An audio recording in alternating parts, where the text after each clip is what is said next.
Sheffield, nestled in the heart of South Yorkshire, a city with a story as rugged as the metal it's renowned for. This is a place where history, innovation, and steel intertwine, shaping a legacy that has left an indelible mark on the world.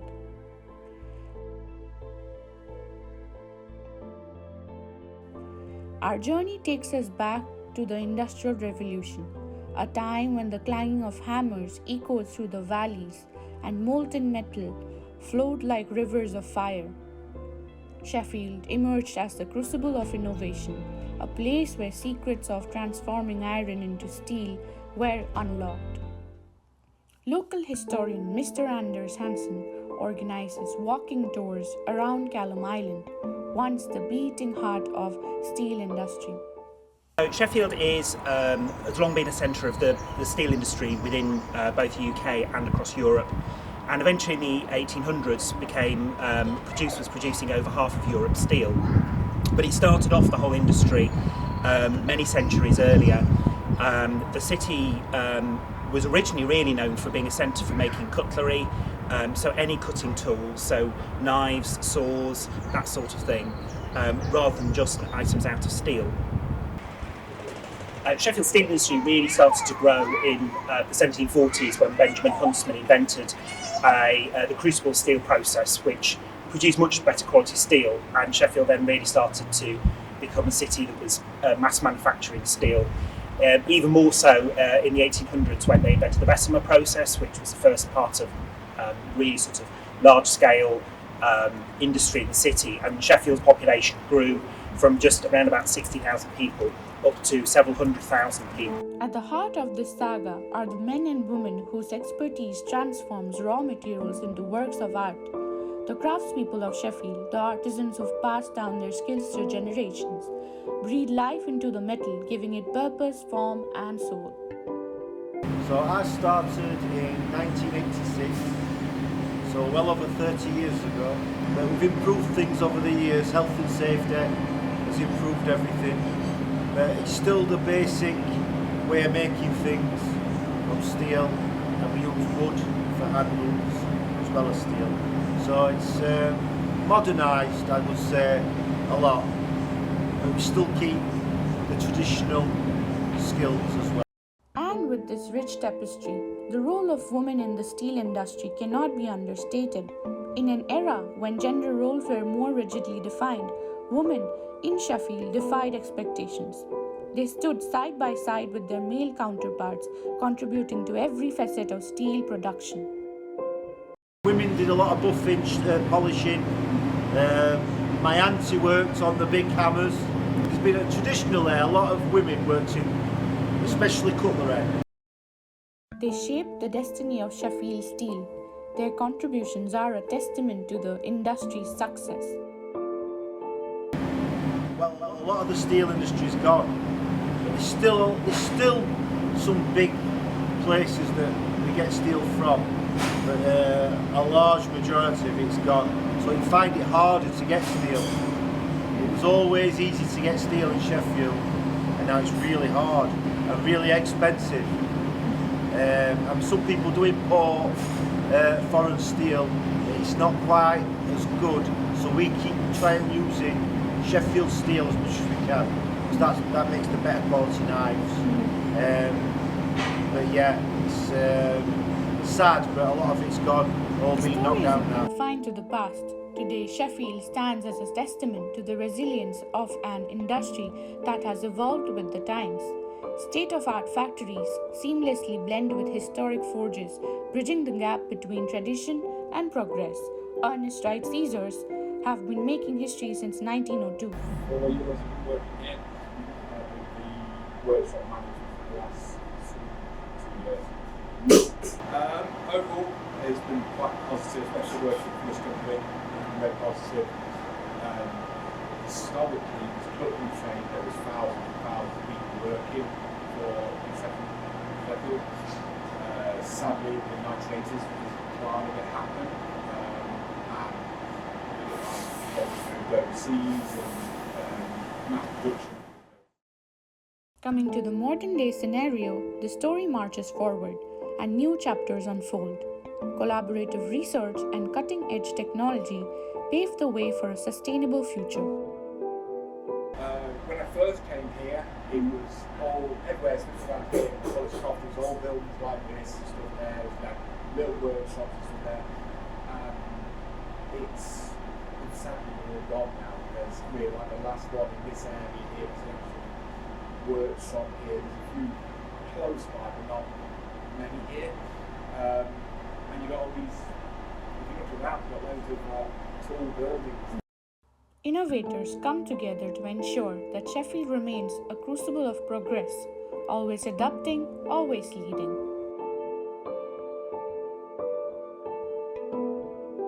Robin Widdowson is a sculptor. So the sculpture was commissioned by Sheffield Forge Masters,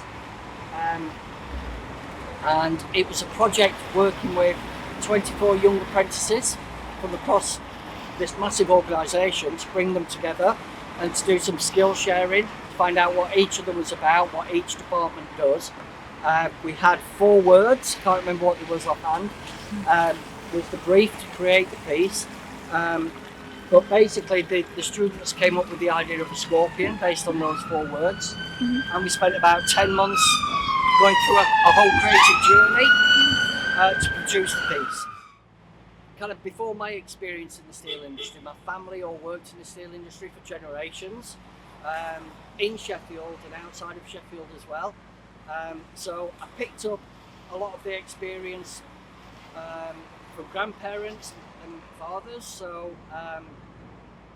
my experience in the steel industry is not producing kind of the heavy manufacturing and fabrication that people would normally do, but taking on some of that heritage and turning the steel industry, the manufacturing industry, into something different, which would be something like this, which is creating and designing a piece of public artwork.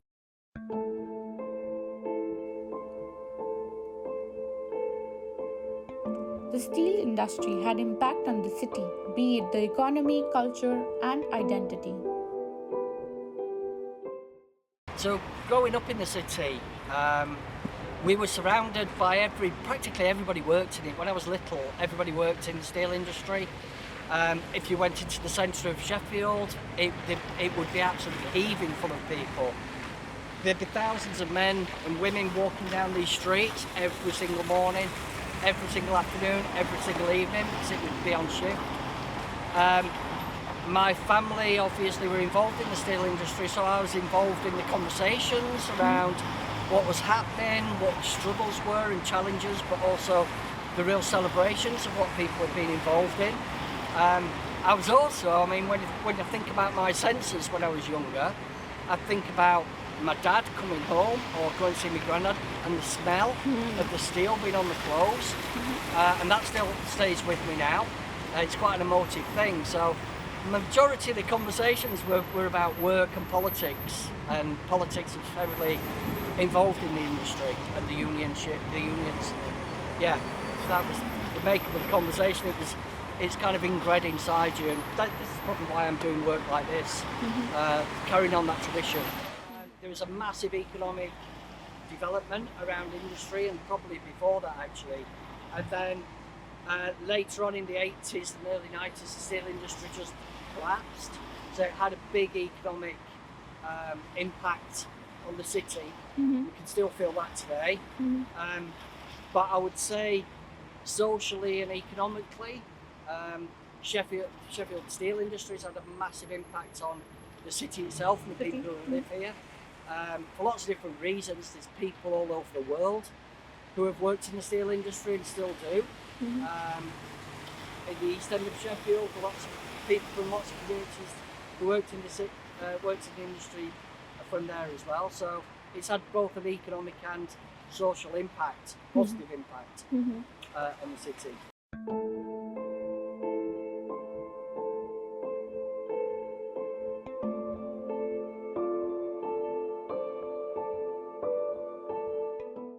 Well, this is going back before my time.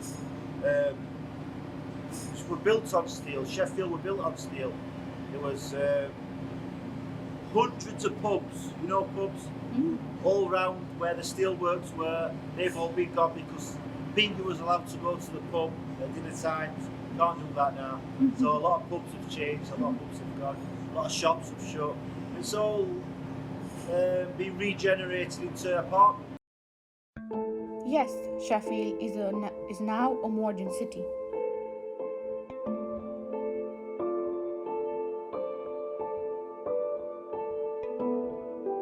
Something Queen Victoria in her diaries mentions how many Sheffield manufacturers that she saw at the Great Exhibition.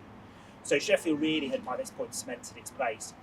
And today Sheffield still makes huge quantities of steel. It's just that not quite as many people are employed doing it. So it still contributes billions to the economy of Sheffield every year. There are a number of large steel companies still around in the city, largely now making specialist steels or specialist pieces of equipment that are then exported across the world. And you've still got a few of the smaller companies around. You've still got small companies of silversmiths. You've got companies that manufacture the handmade saws. So Sheffield is still, it's still an important part of what Sheffield is today, even though today a lot fewer people work. As the sun sets over the steel city, the glow of molten metal is replaced by the warmth of a community that honors its heritage while embracing the challenges of tomorrow. In this city of fire and steel, where innovation and resilience converge, the story continues.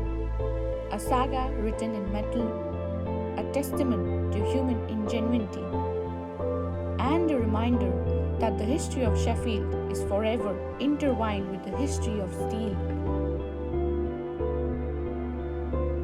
This is the steelmaking history of Sheffield, a tale as strong as the very metal it celebrates.